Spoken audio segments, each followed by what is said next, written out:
नमस्कार, न्यूज़ पर इंडिया में आपका स्वागत है। मैं हूं आपके साथ कुमार। नजर करते हैं समाचारों पर। पाली सांसद चौधरी ने प्रेस वार्ता में केंद्र में राज्य सरकार के कार्यों को गिनाया। जी हां, केंद्र व राज्य सरकार की ओर से आम जन के हित के लिए किए गए कार्य को लेकर सांसद पीपी चौधरी ने प्रेस वार्ता की और पत्रकारों से रूबरू होते हुए उन्होंने कहा कि भाजपा सरकार ने अपने संकल्प पत्र में जो वादे किए वह पूरे किए जा रहे हैं। भाजपा ने राज्य में पेट्रोल डीजल की समीक्षा करने का वादा किया था। इस पर मुख्यमंत्री भजनलाल शर्मा ने 2% वैट घटाने का निर्णय किया, जो राज्य की जनता के लिए होली से पहले की सौगात है।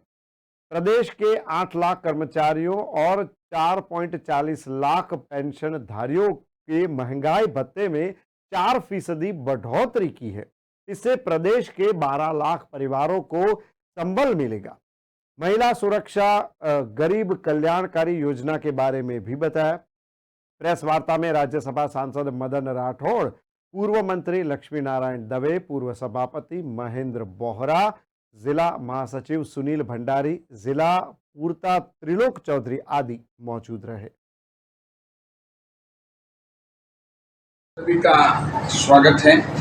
आज बहुत महत्वपूर्ण प्रेस वार्ता में, और खास करके तब जब लंबे समय से आप लोगों की भी, आपके मीडिया ने भी आम जनता की आवाज़ जो है सरकार तक पहुंचे।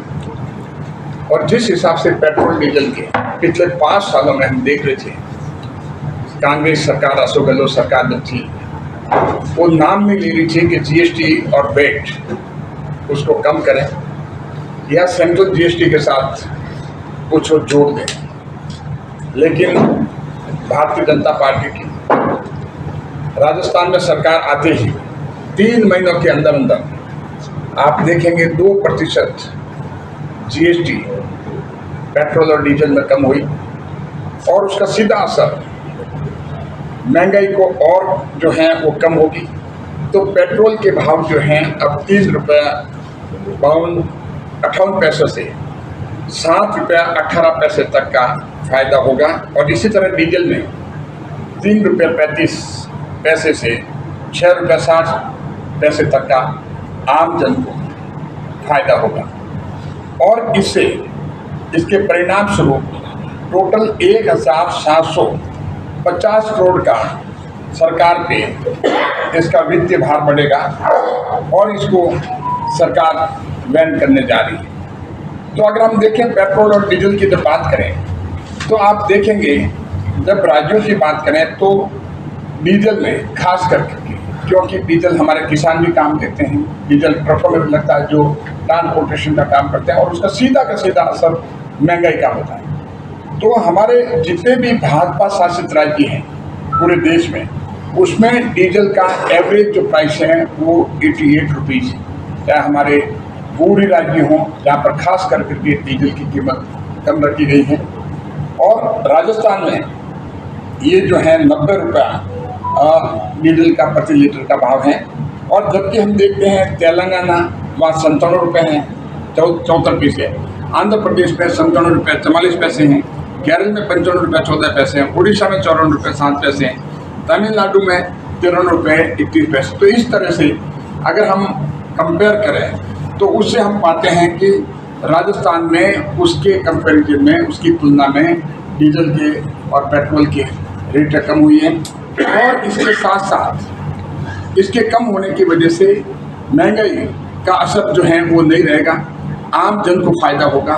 प्रधानमंत्री मोदी जी का ये मानना है, उनका विजन है, उनकी दूरदृष्टि है कि समाज के अंतिम छोर पे जो व्यक्ति बैठे हैं उसको सरकार की योजनाओं का फायदा होना चाहिए।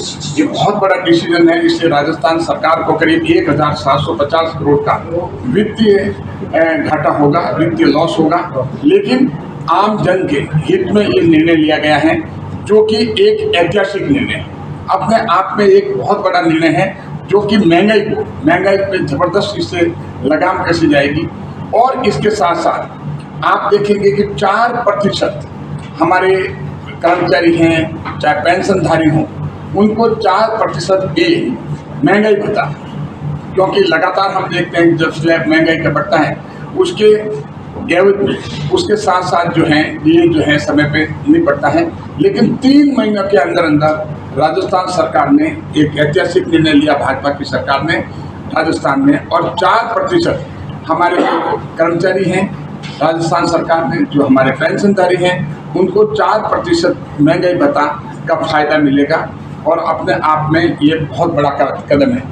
और आप देखेंगे जिस हिसाब से पिछले 3 महीनों में सरकार आने के बाद बहुत ही ऐतिहासिक निर्णय, क्योंकि कभी भी सरकार आती है कुछ समय ढलने में लग जाता है, उसमें समय लगता है, लेकिन हमारे मुख्यमंत्री भजन लाल जी के नेतृत्व में जो काम हुआ है अपने आप में ऐतिहासिक है। हम देखते हैं कि पेपर लीक का मामला कितना जबरदस्त एक युवाओं में अविश्वास हो गया कि जो भर्ती एजेंसी जो है अगर इसी तरह होता गया तो क्या उसका परिणाम क्या होगा।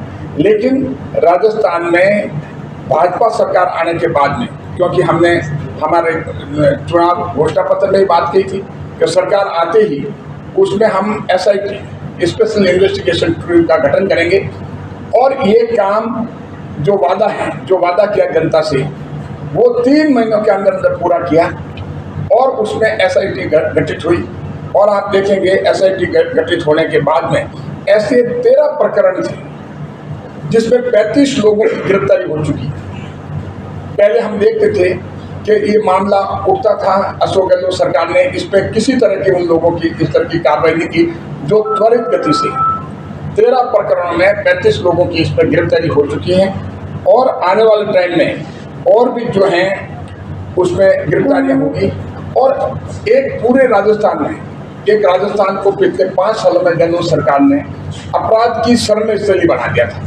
जिस हिसाब से अपराध होते थे आम जन भयभीत था और अपराधियों के हौसले बुलंद थे। उनको पता था अपराधियों के कांग्रेस सरकार राजस्थान में जो है वो कुछ नहीं कर पा रही है, तो इसीलिए अपराध बढ़ते जा रहे थे। लेकिन जो ही भाजपा सरकार राजस्थान में आई मुख्यमंत्री भजन लाल जी के नेतृत्व में एक उनके द्वारा एक ऑर्गेनाइज क्राइम, जो कि एक हम कह सकते हैं कि संगठित अपराध, ऑर्गेनाइज क्राइम के लिए एंटी गैंगस्टर टास्क फोर्स का गठन किया गया। और आपको बता दूं इसका इफेक्ट कितना जबरदस्त रहा, क्योंकि जो ही एंटी गैंगस्टर टास्क फोर्स का हुआ जो ऑर्गेनाइज क्राइम तब होते हैं जब अपराधियों के हौसले बुलंद होते हैं उस राज्य में। उनको पता होता है कि पुलिस प्रशासन, पुलिस फोर्स कुछ नहीं कर पाएगी, सरकार कुछ नहीं कर पाएगी, तब जब जा करके एक गैंगस्टर का अगर किसी स्टेट की बात करें, पहले एक समय था जब हमारे भाजपा के हमारे मुख्यमंत्री जब यूपी में नहीं थे, पहले दूसरे जब थे अखिलेश अरोड़ा मुख्यमंत्री थे और भी लोग मुख्यमंत्री थे, उस समय वहाँ पर गैंगस्टर हुआ करते थे। वहाँ पर जिस हिसाब से सफाया हुआ वैसा का वैसा राजस्थान में आप देखें एंटी गैंगस्टर टास्क फोर्स